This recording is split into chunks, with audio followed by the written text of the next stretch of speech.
الحمدللہ رب العالمین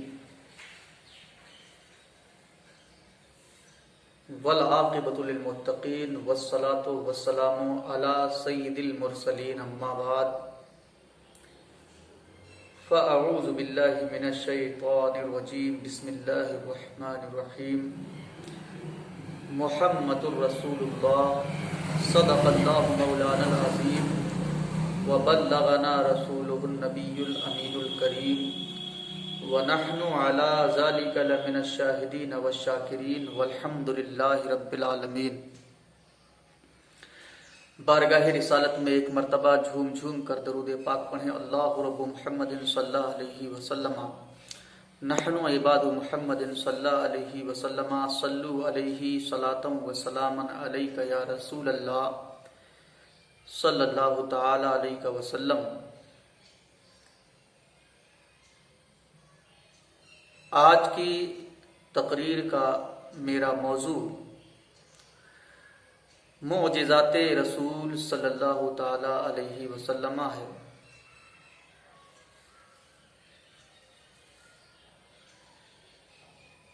جس کی شان میں اللہ تبارک و تعالی ارشاد فرماتا ہے، محمد الرسول اللہ، محمد اللہ کے رسول ہیں۔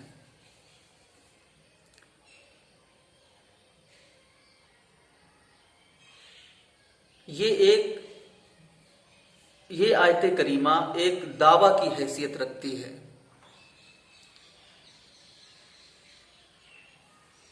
اور آج کی تقریر میں جو میں معجزات بیان کروں گا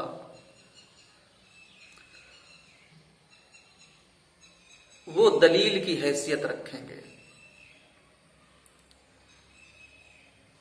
اللہ تبارک و تعالیٰ نے قرآن پاک میں ارشاد فرما دیا، محمد الرسول اللہ، محمد اللہ کے رسول ہیں۔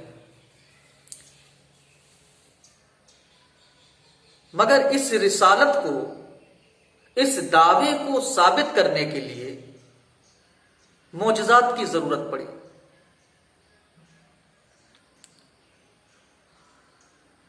کیونکہ بہت سے کفار نے اللہ کے رسول صلی اللہ تعالی علیہ وسلم کی رسالت کو ماننے سے انکار کر دیا۔ ہم کیسے مان لیں کہ آپ اللہ کے رسول ہیں؟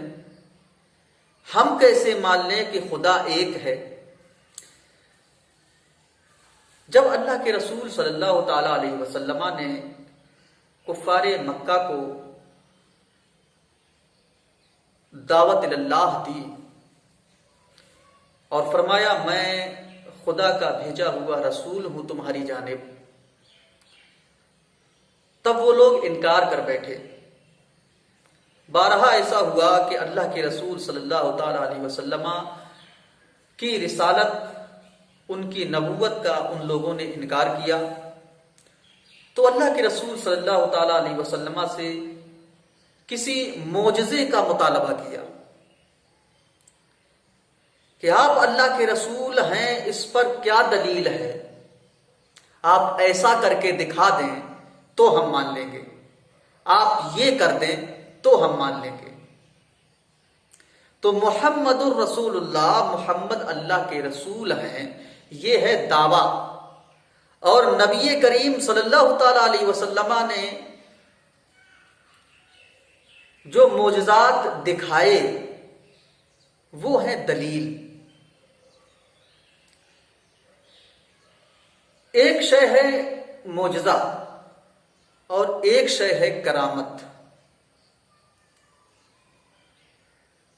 دونوں ایک ہی جیسی ہوتی ہیں، معجزہ اور کرامت دونوں چیزیں ایک ہی جیسی ہیں۔ ان میں جو فرق ہے وہ یہ ہے کہ معجزہ اس خلاف عقل و خرد کام کو کہتے ہیں جس کا صدور نبی سے ہوا، اور کرامت اس خلاف عقل و خرد کام کو کہتے ہیں، فعل کو کہتے ہیں جو غیر نبی یا اللہ کے ولی سے صادر ہوا۔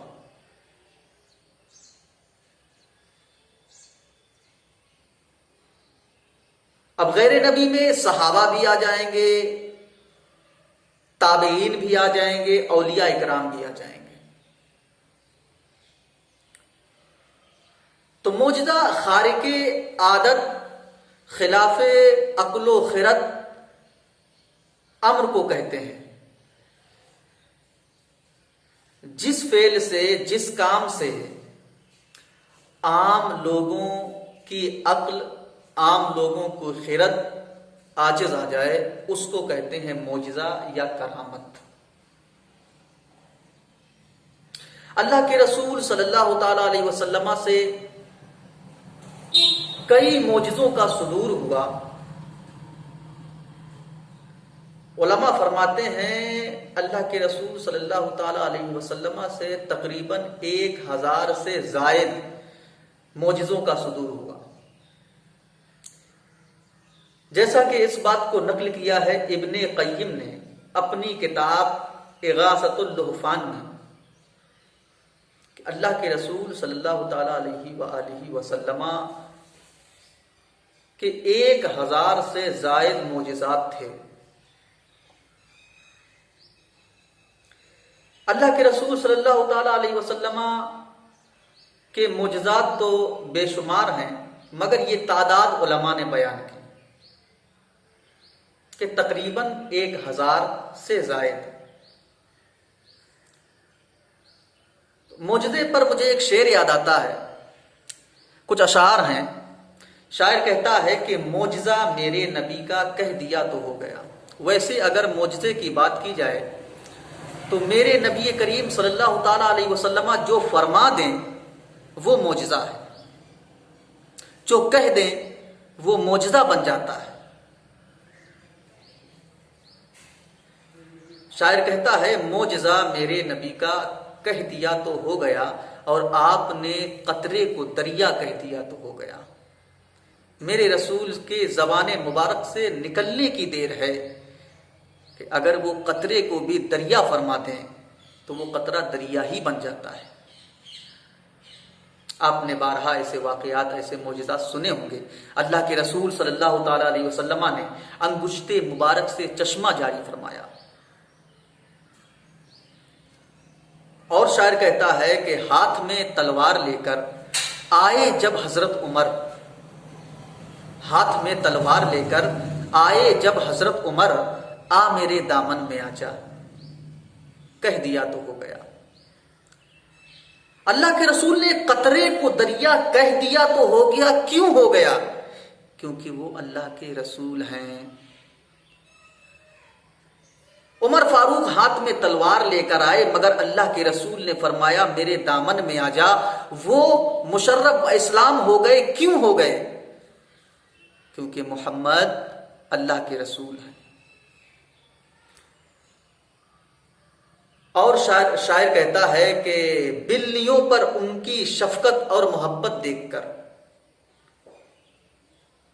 میں نے پڑھا تھا کہ حضرت ابو ہریرہ رضی اللہ تعالی عنہ کا نام ابو ہریرہ نبی نے رکھا تھا، چونکہ وہ بلیوں سے بہت پیار کیا کرتے تھے۔ تو شاید اسی نقشے کو کھینچتا ہے، کہتا ہے کہ بلیوں پر ان کی شفقت اور محبت دیکھ کر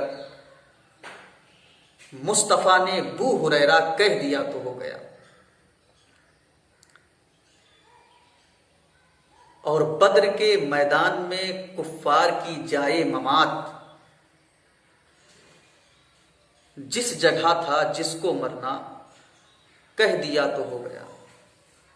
اللہ کے رسول صلی اللہ تعالی علیہ وسلم نے فرما دیا تھا کہ فلاں یہاں مرے گا، فلاں یہاں قتل کیا جائے گا، فلاں کا قتل یہاں ہوگا۔ تو اللہ کے رسول صلی اللہ تعالی علیہ وسلم نے جب فرمایا، جیسا فرمایا ویسا ہی ہوا۔ اور ایسا کیوں ہوا؟ کیونکہ محمد اللہ کے رسول ہیں۔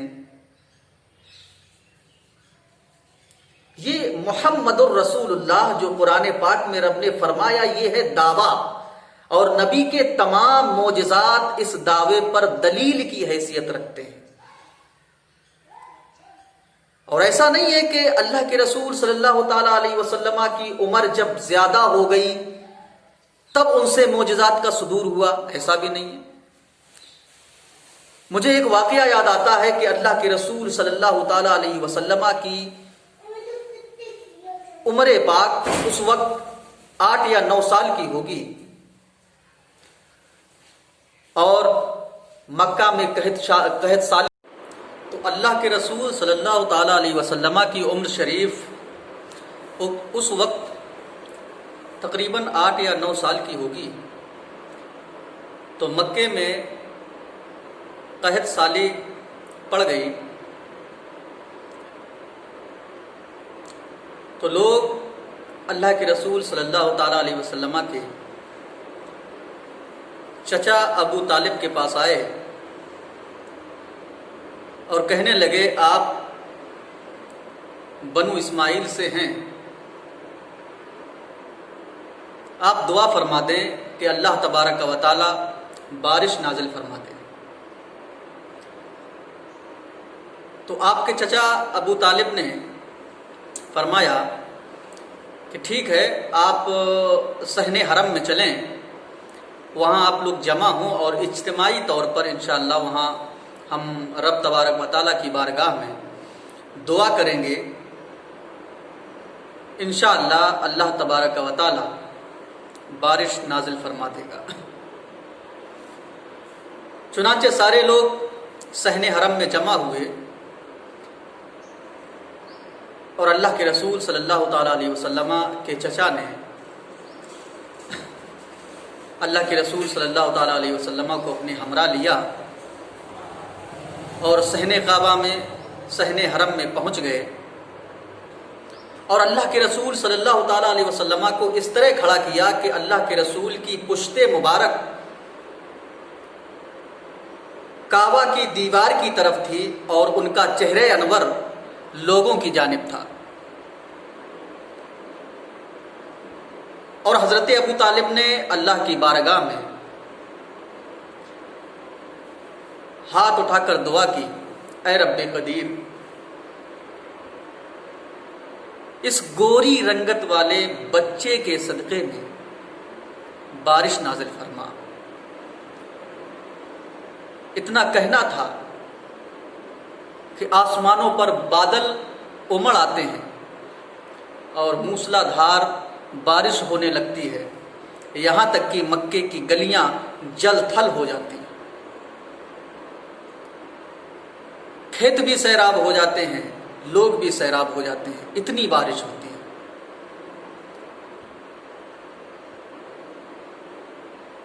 وہیں جب اللہ کے رسول صلی اللہ تعالیٰ علیہ وسلم ماہ و سال کے لمحے پار کرتے ہوئے 40 سال کی عمر کو پہنچ گئے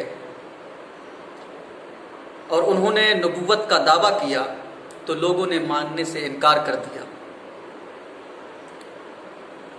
لوگ مخالفت پر اتر آئے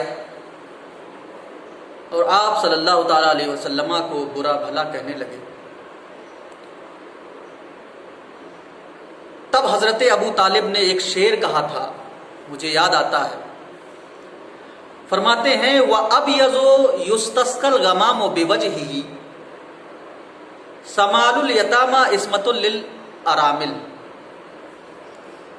کیا تم وہ وقت بھول گئے جب بارش نہیں ہو رہی تھی، قحط سالی پڑ گئی تھی، اور اللہ تبارک و تعالیٰ نے اسی گوری رنگت والے بچے کے صدقے میں بارش نازل کی تھی. وَأَبْيَضُ يُسْتَسْقَى الْغَمَامُ، یہی وہ گوری رنگت والا بچہ ہے کہ جس کو وسیلہ بنا کر بارش طلب کی جاتی ہے، بے وجہ ہی جس کے چہرے کو وسیلہ بنا کر بارش کو طلب کیا جاتا ہے. سمال الیتامہ، جو یتیموں کا ٹھکانہ ہے، عصمۃ للارامل، جو بیواؤں کا سہارا ہے. تو یہ معجزہ بارش کا نزول اللہ کے رسول صلی اللہ تعالیٰ علیہ وسلم کا اس وقت کا معجزہ ہے جب اللہ کے رسول صلی اللہ تعالیٰ علیہ وسلم تقریباً 8 یا 9 سال کے رہے ہیں.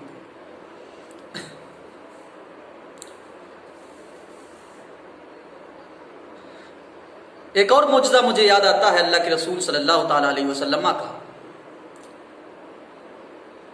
ایک حدیث پاک ہے جس کو امام بخاری نے بھی بیان کیا ہے، امام مسلم نے بھی بیان کیا ہے اپنی اپنی سندوں کے ساتھ، جو حضرت انس سے مروی ہے. پہلے میں آپ کو انس کے بارے میں بتا دوں. انس یہ اللہ کے رسول صلی اللہ تعالیٰ علیہ وسلم کے نوکر کا نام ہے. اللہ تبارک و تعالیٰ سے میں دعا کرتا ہوں کہ رب مجھے بھی نبی کا نوکر بنائے. ویسے تو ہم سب نبی کے خادم ہیں، نوکر ہیں، غلام ہیں، لیکن اللہ تبارک و تعالیٰ سے دعا ہے کہ ہمیں ان کا نوکر، ان کا غلام بنائے رکھے. حضرت انس کے والد گرامی کا نام ابو طلحہ تھا اور ان کی والدہ کا نام ام سلیم تھا. جب اللہ کے رسول صلی اللہ تعالیٰ علیہ وسلم مکہ مکرمہ سے ہجرت فرما کر مدینہ منورہ تشریف لے جاتے ہیں تو حضرت انس کی ماں ام سلیم اپنے بیٹے کو لے کر اللہ کے رسول صلی اللہ تعالیٰ علیہ وسلم کی بارگاہ میں حاضر ہوتی ہیں. اس وقت حضرت انس رضی اللہ تعالیٰ عنہ کی عمر بہت کم تھی اور عرض کرتے ہیں یا رسول اللہ، میں نے اپنے اس بچے کو آپ کی خدمت میں پیش کیا، یہ آپ کی خدمت کیا کرے گا. حضرت انس فرماتے ہیں کہ میں نے 10 سال تک اللہ کے رسول صلی اللہ تعالیٰ علیہ وسلم کی بارگاہ میں نوکری کی، ان کی خدمت کی، مگر 10 سال میں کبھی بھی ایسا وقت، ایسا لمحہ نہیں آیا جب اللہ کے رسول صلی اللہ تعالیٰ علیہ وسلم نے مجھ کو ڈانٹا ہو، مجھ کو جھڑکا ہو. یہ ہے اللہ کے رسول صلی اللہ تعالیٰ علیہ وسلم کی رحمت، چھوٹوں پر شفقت.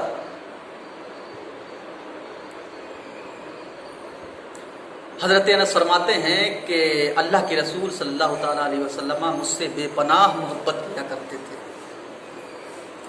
اور محبت کا عالم یہ تھا کہ کبھی ان کو انس کہہ کر پکارتے تھے اور کبھی انیس کہتے تھے. اور حضرت انس خود فرماتے ہیں کہ میں جنگل سے بوٹیاں لایا کرتا تھا، جس بوٹی کا نام، جو نمکین ہوا کرتی تھی جس کا نام حمزہ تھا، تو اللہ کے رسول صلی اللہ تعالیٰ علیہ وسلم اسی بوٹی کی وجہ سے مجھے ابو حمزہ کہہ کے پکارا کرتے تھے. اور کبھی اللہ کے رسول صلی اللہ تعالیٰ علیہ وسلم ہم کو یا ذل اذنین کہہ کر پکارا کرتے تھے.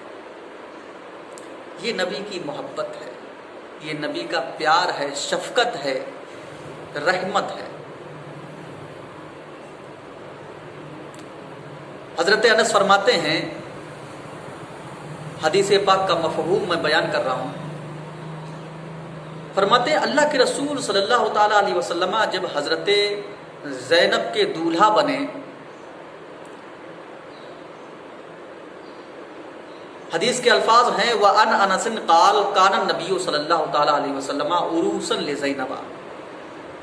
جب اللہ کے رسول صلی اللہ تعالیٰ علیہ وسلم حضرت زینب کے دولہا بنے تو اس وقت میری امی جان نے تھوڑے سے کھجور، تھوڑا سا گھی اور تھوڑا سا پنیر لے کر حلوہ تیار کیا اور مجھے بلا کر کہا بیٹا لے جاؤ اس کو نبی کریم صلی اللہ علیہ وسلم کی بارگاہ میں اور ان سے کہنا کہ یہ میری ماں ام سلیم نے بھیجا ہے اور ان سے میرا سلام عرض کرنا تاکہ وہ میرے حق میں دعا فرمائے.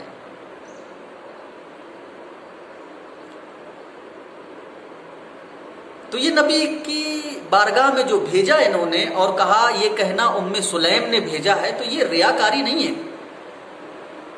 مجھے ایک واقعہ یاد آتا ہے حضرت کعب ابن ابی کا. ایک مرتبہ یہ تلاوت قرآن کر رہے تھے اور نبی کریم صلی اللہ تعالیٰ علیہ وسلم باہر سے سن رہے تھے.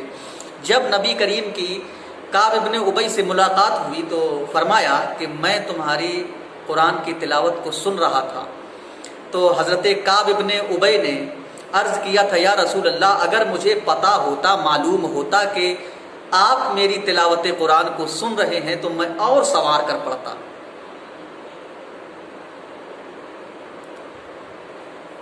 تو یہ ریاکاری نہیں ہے، دوسروں کو دکھانے سے، کسی بھی عبادت کا دکھاوا کرنے سے ریاکاری ہو جاتی ہے، اجر ضائع کر دیتا ہے اللہ تبارک و تعالی، لیکن میرے نبی کو دکھا کر کوئی بھی عبادت کرنے سے عمل یا اجر ضائع نہیں ہوتا بلکہ دوگنا ہو جایا کرتا ہے۔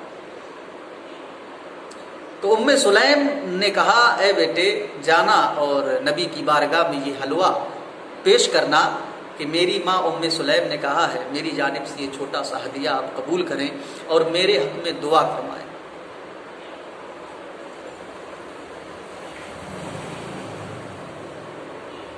ایک صحابی کے پاس اللہ کے رسول صلی اللہ تعالیٰ علیہ وسلم تشریف لے جاتے ہیں، گھر تشریف لے جاتے ہیں۔ جب وہاں پہنچتے ہیں تو اس صحابی سے اللہ کے رسول صلی اللہ تعالیٰ علیہ وسلم کہتے ہیں السلام علیکم، تو اس صحابی نے من میں جواب دیا وعلیکم السلام، لیکن نبی کریم صلی اللہ تعالیٰ علیہ وسلم نے اس آواز کو نہیں سن پایا۔ پھر دوبارہ اللہ کے رسول صلی اللہ تعالیٰ علیہ وسلم نے فرمایا السلام علیکم، پھر اس صحابی نے جواب دیا آہستہ سے وعلیکم السلام۔ پھر اللہ کے رسول صلی اللہ تعالیٰ علیہ وسلم نے نہیں سنا، پھر فرمایا السلام علیکم، پھر آہستہ سے جواب دیا وعلیکم السلام۔ جب اللہ کے رسول صلی اللہ تعالیٰ علیہ وسلم نے دیکھا کہ یہ ہماری سلام کا جواب نہیں دیتے تو اللہ کے رسول صلی اللہ تعالیٰ علیہ وسلم چاہنے لگے۔ صحابہ اکرام نے ان کا پیچھا کیا تو اللہ کے رسول صلی اللہ تعالیٰ علیہ وسلم نے فرمایا میں نے 3 بار سلام کیا مگر ایک بھی بار انہوں نے سلام کا جواب نہیں دیا، اس لیے میں جا رہا ہوں۔ وہ صحابی عرض کرتے یا رسول اللہ میں نے سلام کا جواب دیا تھا، لیکن اگر میں پہلی مرتبہ ہی تیزی سے جواب دیتا تو آپ دوسری مرتبہ میرے لیے سلامتی کی دعا کیسے کرتے؟ یہ نبی کی محبت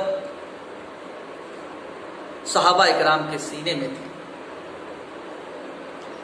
تو حضرت انس جب اللہ کے رسول صلی اللہ تعالیٰ علیہ وسلم کی بارگاہ میں پہنچتے ہیں اور ہدیہ پیش کرتے ہیں تو اللہ کے رسول صلی اللہ تعالیٰ علیہ وسلم نے فرمایا اے انس جاؤ اور فلاں فلاں کو بلا کر لاؤ۔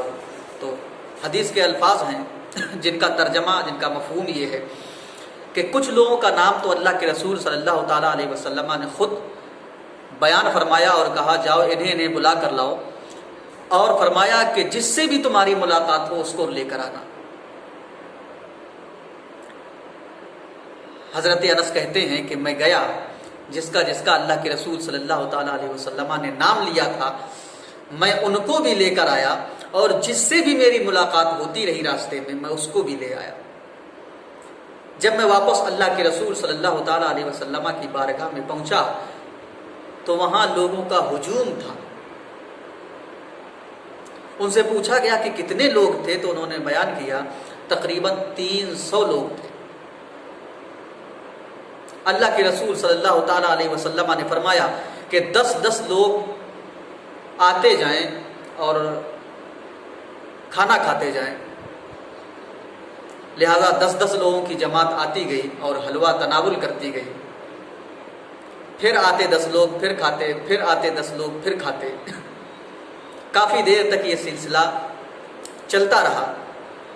جب سارے لوگ حلوہ کھا چکے تو اللہ کے رسول صلی اللہ تعالیٰ علیہ وسلم نے حضرت انس کو بلایا اور فرمایا اے انس یہ برتن جس میں حلوہ تھا اس کو ذرا اٹھانا۔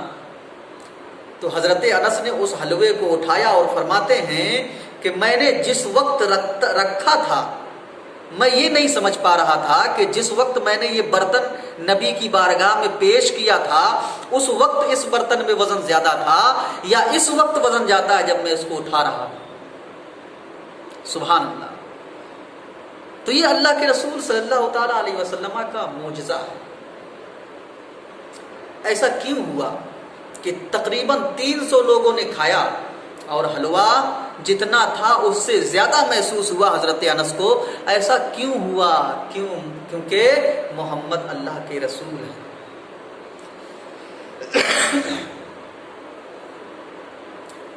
حضرت ابو طالب نے بارش کی دعا کی، گوری رنگت والے کے صدقے میں اے اللہ بارش نازل فرما دے۔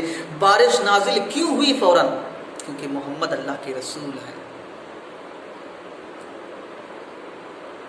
تو یہ معجزات جو ہیں رسالت کا جو دعویٰ ہے اس دعوے پر دلیل ہوا کرتے ہیں۔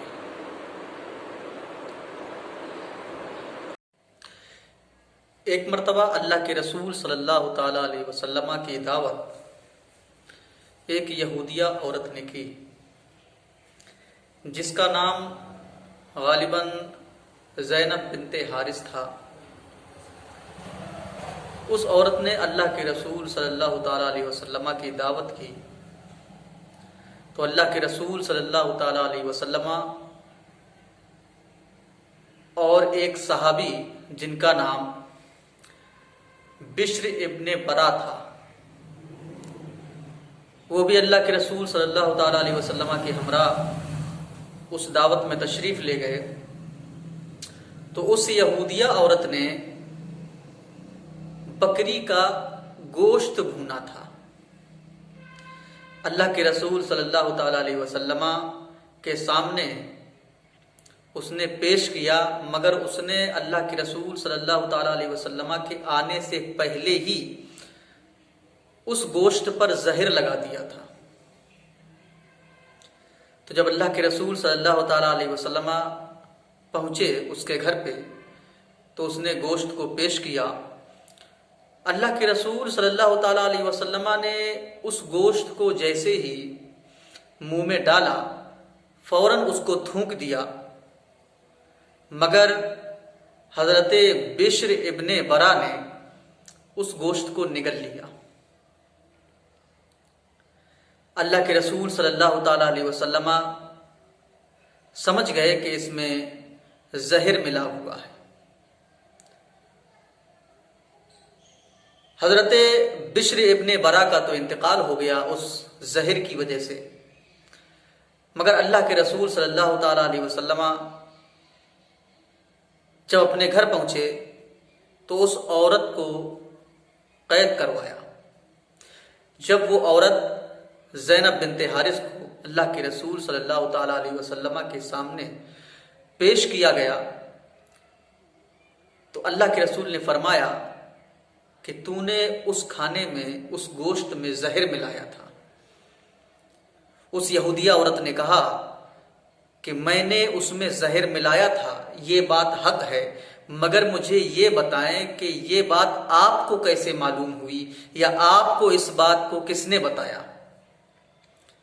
اللہ کے رسول صلی اللہ تعالی علیہ وسلم نے فرمایا کہ مجھے گوشت کے اسی ٹکڑے نے بتایا جس ٹکڑے کو میں کھانے جا رہا تھا کہ اس میں زہر ملا ہوا ہے، لہذا میں نے اس لقمے کو چبانے سے پہلے، نگلنے سے پہلے ہی تھوک دیا۔ اس یہودیہ عورت نے بہانہ کیا کہ آپ نے میری قوم کے ساتھ جو سلوک کیا تھا وہ کسی پر پنہا نہیں ہے، سب پر آیا ہے۔ ہم آپ سے بہت پریشان تھے، ہم سمجھ نہیں پا رہے تھے کہ آپ نبی ہیں یا نہیں ہیں، آپ نبوت کا دعویٰ کرنے میں سچے ہیں یا سچے نہیں ہیں۔ وہ یہودیہ عورت کہتی ہے کہ میں نے سوچا تھا کہ اگر آپ نبوت کے دعوے میں سچے ہیں تو آپ جان جائیں گے کہ اس گوشت کے ٹکڑے میں زہر ملا ہوا ہے، اور اگر آپ نبی نہیں ہیں تو آپ کا نبوت کا دعویٰ کرنا جھوٹا ہے اور آپ سے ہمیشہ کے لیے ہمیں چھٹکارا مل جائے گا۔ تو اللہ کے رسول صلی اللہ تعالی علیہ وآلہ وسلم نے یہ کیسے سمجھ لیا کہ اس یہودیہ عورت کے گوشت میں زہر ملا ہوا ہے؟ سوچنے والی بات ہے کہ اللہ کے رسول صلی اللہ تعالی علیہ وسلم نے یہ کیسے سمجھ لیا؟ تو نبی کریم صلی اللہ تعالی علیہ وسلم نے اس لیے سمجھ لیا چونکہ وہ اللہ کے رسول ہیں، کیونکہ محمد اللہ کے رسول ہیں۔ اللہ کے رسول صلی اللہ تعالی علیہ وسلم کے تو بے شمار معجزات ہیں۔ ان معجزات میں سے کچھ معجزات ایسے ہیں